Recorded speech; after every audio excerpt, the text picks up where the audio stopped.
Hey, how's it going, guys? My name's Abir. I just got the Nvidia 3070 Founders Edition today, and I'm just going to be doing an unboxing for you and installing it into my PC and just giving a quick first look.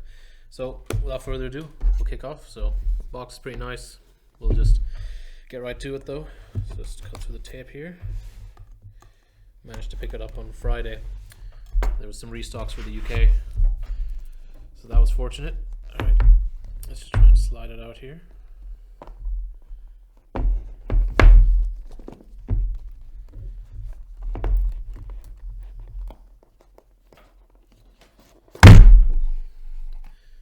Well, that landed heavier than I wanted, but anyway, here we are. You can see it comes with quite a lot of foam padding, and I have to say, in person, it looks even better than it did, well, in pictures and in videos.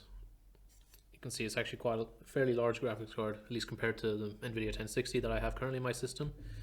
You got like the similar pass-through design for airflow. Got a dual fan setup in the front. You got the RTX logo here. It doesn't light up, unfortunately, like the 3080 and 90, but it is what it is. So we'll just set that to the side here. Really looking forward to getting that installed, especially coming from a 1060. It is a nice upgrade. So further in the box, just got warning label, just recommending you to only use a single PCIe 8-pin power for the card. You got your quick start guide, standard stuff. And you got a support guide as well, standard stuff again. And then you have the somewhat infamous now little dongle, because it uses it takes in a typical 8-pin from your PCIe, from your PSU cable, and then you have a 12-pin, which is the new input on the card here. So yeah, not ideal, and it'd be nice if this was at least a bit longer, but at some stage I'll probably maybe get like a replacement PSU cable specifically for it, but for now it'll do just nicely. And that is pretty much it. That's fit for the box anyway. So nice quick unboxing. We'll now get it installed into my system, and then I shall hopefully start playing some games. Okay, so we got the GPU installed here. Nice, simple enough process, especially since I was already coming from it wouldn't really have mattered if I was coming from an AMD card, really. Just you make sure your previous drivers are uninstalled, unplug the old GPU, slot the new one in. It's pretty much as straightforward as it gets. Not a huge fan of this dongle, of course. Doesn't look great, but we can probably sort that out at a later time. So the card itself looks fantastic though. Really happy with how it looks, especially on my PC at the minute. Then on here, I just got Destiny 2 running at the minute. Just jumped right into it. As you can see, we're getting about, at the minute, around pretty much 140 frames per second, which is great. This is everything on highest settings at a 1440p resolution. So you can see it's custom here, but if you scroll down, everything is highest, even though it says high here, but that's as high as these settings go.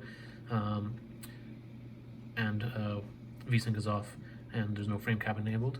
In terms of temperatures then, so I'm running an AMD 3600 CPU with it. The GPU at the minute is sitting about 73 degrees, a little bit hot, but this case admittedly that I have isn't the best for airflow. You can see it has a solid panel in the front. So if you have a higher airflow case, you'll probably get better temps, but acceptable, all things considered, especially since it's actually quite quiet.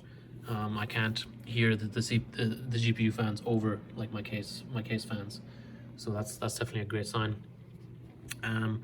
You can see here as well, I have Afterburner open just to show I haven't done anything. This is straight, just basically the card as you plug it in.